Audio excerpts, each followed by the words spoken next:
What's up, guys? Max here with another episode of the ScuttleButt Show, and today's going to be something a little bit different, but I'm really excited.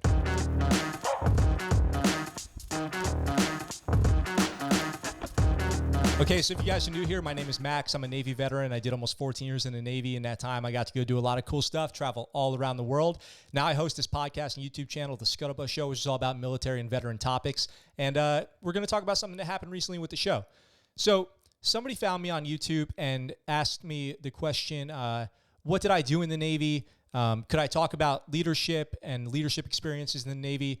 And they said that they found my content really good and they're getting ready to go into they're an ROTC person getting ready to go to OCS or something like that. I hope I got that right. Anyway, I thought I would go ahead and share some sea stories, if you will, some leadership experiences. I thought I would start off with this first kind of episode of leadership in the military with an example of some poor leadership that I had.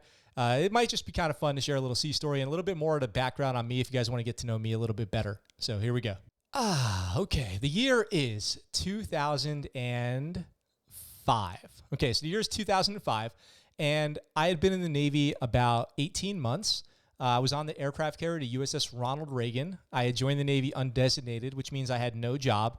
I ended up going for the rate AT, Aviation Electronics Technician, and I was working in a department called AIMD, the Aircraft Intermediate Maintenance Department, Shop 8.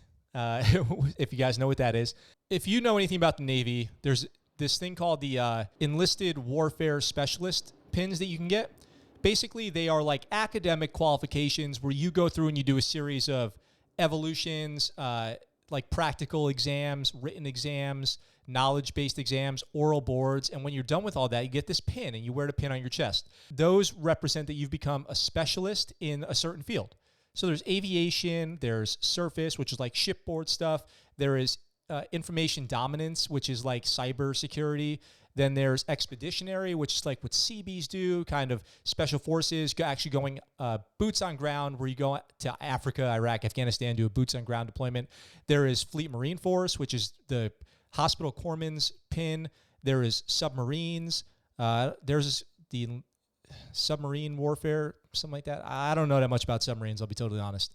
Am I missing anything here? Then you've got like some of the other pins you might see are like parachute, so the wings, SWIC, SEAL, stuff like that. But those are a little bit different because you actually have to go to the schools and get those qualifications.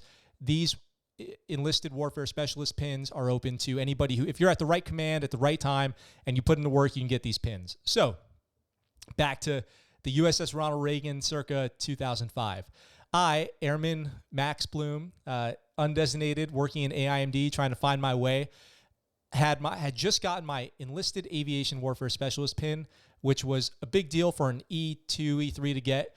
I had done my my oral board, which was like a walk around of the ship where you go point out all the aircraft and all the radars and stuff, and then the written exam, and then I got my enlisted aviation warfare specialist, but that was known as the easy one, okay? The enlisted surface warfare specialist pin, that was the one that was like the big unreachable, unachievable goal. That's the one that you wanted. That's the hard one. It was like a 150-page PQS, personal qualification standard book, where you had to go in and fill out every page with these complicated notes. And in it, you would have like 6 things on one page, but each of those 6 things had like 20 subtopics that you needed to learn. It was really complex. You had to learn like the way that nuclear power works. You had to learn the way that all the air conditioning and airflow on the ship works, the way that the refrigeration system works, the way that the ship sails through the sea, all this stuff. It was really, really hard, okay? It was hard work. So I should say challenging. It wasn't hard, it was challenging, okay? Because if you put in the work, if you study hard, it was definitely achievable. So I had gotten my air warfare, and I think it was around October 2005, and we're getting ready to go on deployment in January 2006, okay, on Westpac, the first deployment ever of the USS Ronald Reagan. And I had just gotten my enlisted surface warfare specialist books, and I had started doing my notes. And this qual normally takes years. People take years to get this qual, okay? And a lot of people, many people never get it. That's why it's kind of like a prestigious thing to get, because most people just never even get it, okay? So I'm going through the process. I'm doing my books. Then something in my career happens. my early young career, where I got orders to A school for AT. Because remember, I was undesignated, so I got orders to A school. So I'm going to be leaving the ship in March 2006. And if I don't get it done, this is going to be basically my only chance to ever get my enlisted surface warfare specialist pin. And so I've got basically 3 months to get it, like November, December, January, February. I've got to take my tests. I've got to do my board. I've got to get all that stuff scheduled. I've got like no time to do this. And I was working at the time on a regular day shift, but as soon as deployment would start, I would switch to night shift. So I'm working night shift on deployment. Okay, so let's start here. It's November 2005. We're getting ready for Thanksgiving, Christmas, and January. So most people are on leave. So what can I do? I just dedicated all of my spare time to filling out the notes in my book. Filling out the notes, reading the PQS, notes. Every page of those 150 pages was full of notes, okay? That, if you're in the Navy, you're watching this, if you have notes in your book, it's going to make it easier for the person signing your qualification off to give that signature because they know you put in the work and at least wrote the notes, okay? So that's a pro tip. Make sure you fill out your notes in your book. All right, so we go on deployment. As soon as we go on deployment in the beginning of January 2006, I switch over to night shift. And this is the only time, because of the holiday leave periods and everything, and everyone's taking leave to go spend time with their families before we go on this Westpac, I have to get all of my actual signatures done in like January and part of February, the beginning of February 2006. So I've got like 30 days. So I would go on my night shift. I would try to get signatures where I could. Then during the day, as soon as I would get off work, I would go walking around from shop to shop on the ship saying, hey, I'm working on my ESWAS, my ESWS, and I was wondering if you'd give me a signature. And I went around for weeks, never got back in my rack, basically. I think maybe twice I got into my rack and I would just take naps here and there. It was horrible.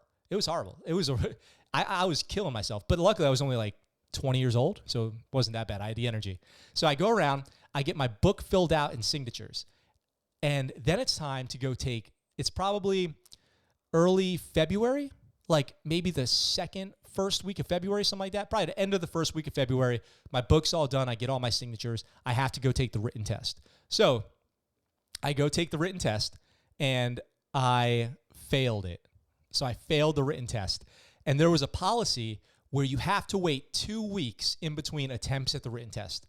So that 2 weeks put me towards the end of February. Okay, so it's near the end of February, like, February is a short month. It's like the third week in February, and I get the chance to go take the test again. I take and I want to remind you guys now, people take years to get this qual. I was doing it all in a couple months, okay? So I go take the test the second time, and I passed. Barely passed, okay? Passed the test, and then I had to go, from there the process is you have to do your oral board, but there was something called the murder board. So you guys probably know what I'm talking about if you're veterans. So I had to take the murder board, which is where a bunch of people, usually like E5s, E6s, will just grill you on all the questions, all the sections for hours and hours.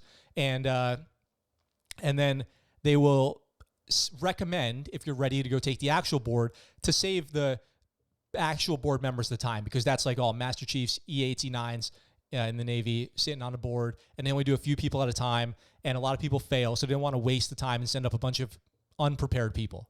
So I take my murder board, and now there's about 10 or 12 days until I'm checking off the ship. I'm leaving March 6th, if my mind's not playing tricks on me. March 6th, I'm leaving the ship, and I have to get this board done. Not only do I have to get this board done, but I have to get the qual routed up and signed and get pinned all between now and then. So I go to schedule my board, and there's no spots available. There's no spots available for a board in the 10 days that I have left on the ship. So I go to my, now I did open this video with saying this was an example of leadership, right? And I'm about to get to that. But let me add too, I wasn't always a great subordinate. So I was not a great junior sailor. I was a bit rebellious, okay? So in all these stories, you might hear me saying things that were like, I kind of went a little bit out of my lane, so to speak, or kind of jumped the chain of command. But I wasn't going to let somebody else bring me down if I thought that I had an opportunity to do something and leadership was kind of not doing their part to make it happen. I wasn't going to let that stop me. So I go to my chief. Our chief was checked in just before we go on Westpac, and he would sit in the back office. He didn't really know a lot about our job. It wasn't his specialty. He was just our shop chief. So I go to him, and that's not his fault. He transferred to a new command, a new type of job. He was doing his thing. But what he could have done, what he was, what a chief's supposed to do, support their personnel, right? Support their junior personnel. So I go to him. Hey, chief. I won't say his name. Hey, chief. You've seen me killing myself trying to get this qual, right? I've done all this work. I passed the test. I passed a murder board. I haven't slept in like 45 days. I was wondering if you could maybe, use that chief power, that hookup, and get me a spot on one of these boards. And he said, okay, before we get to the end here, I want to thank you guys for watching so far. If you like this content, do me a favor and subscribe down below, and check out the links in the description where you can get some great ScuttleButt merch and support the channel for as little as 99 cents a month through our Anchor podcast page. Okay, back to the video. Airman Bloom, you've done a good job up to this point. I think you should give up. And I was like, and that's like as close as I can remember to him quoting him as I can get. Okay. It was basically like that. And I'm like, I don't want to give up. Like, all I got to do is get on one of these boards. And he goes, I can't do that for you. I think it's time to give up. I don't think it's going to happen for you. And I was like, I can't believe it. I can't believe I'm not getting any support here. The rest of my shop, like my direct supervisor on night shift, he busted my balls pretty hard. He definitely didn't take it easy on me. He expected me to be there at work at night. I was like falling asleep, sitting around and stuff, but he expected me to work all night, and he knew what I was doing during the day. So I go and I'm like, I can't believe this guy's not going to help me. I can't believe this guy's not going to help me. What am I going to do? So here's what I did. I emailed the Master Chief, the E9, so I jumped like 7 pay grades, who was in charge of the ESWAS program, and I told her my whole story, right? I gave her the whole rundown in an email. And I didn't tell her the part about my chief not supporting me, but I told her basically I was wondering if there were any boards coming up, and maybe I could, talk to people who were on those boards and see if one of them would switch with me and take the next spot. And she said, okay, here's the names of the people on our next board, and there was 4 people. So I emailed in 4 individual emails and said my piece and said, hey, if you think maybe you're not prepared or you have years left on the ship and you would want to switch with me, then I will take your spot. And this other female emailed me back and said, I'm straight up not ready for my board. You can have my spot. And it was like 2 days after that. Okay. So it's been about 4 days. So there's like a few days left before I'm checking off the ship. And this girl gives me her spot on the board. And I go to the board and I crushed it. And I passed flying colors. And they said it was the best board they had ever seen. Best board they had ever seen. And then, but it wasn't over there, right? Because I didn't have my chief supporting me. So I had to get my at the end of the board, I told them like, hey, here's my story. You guys have already heard it, but I was wondering if you could just sign my paperwork right now and I can wrap this thing up.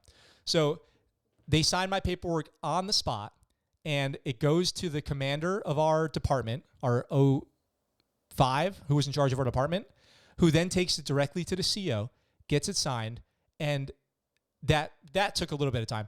So the day that I left the USS Ronald Reagan, March 6th, 2006, I got pinned ESWS, Enlisted Surface Warfare Specialist. So I was what's called a dual warfare qualified airman, which is like, it's like God mode, okay? You can just walk around, do whatever you want when you're dual qualified airman. And just as an aside, I left the Navy with 4 warfare devices total: EXW, IDW, EAWS, ESWS. Each one of those has its own little story behind it.